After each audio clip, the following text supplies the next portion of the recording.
ও, সবাই হ্যানাকে খুঁজছেন তাই না? হ্যানা হ্যানা হ্যানা সবাই খুঁজে বেড়াচ্ছেন। হ্যানা কিন্তু আমার কাছে চলে আসেন।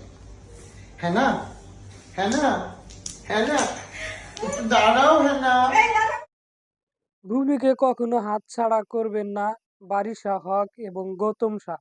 কপালপুরে অপু বিশ্বাসের গৌতম শাহর দিকে থেকে বাদ পড়া দিকে তৃতীয় নায়িকা হয়েছেন শাবনূম বুবলি। ঠিক এমন একটা গুঞ্জন ওদিকে চলমান ছিল গত সপ্তাহ থেকে, কিন্তু তার বাস্তবতা যে একেবারেই ভিন্ন সেই প্রমাণ ওদিকে আবারও দেখিয়ে দিয়েছেন বুবলি।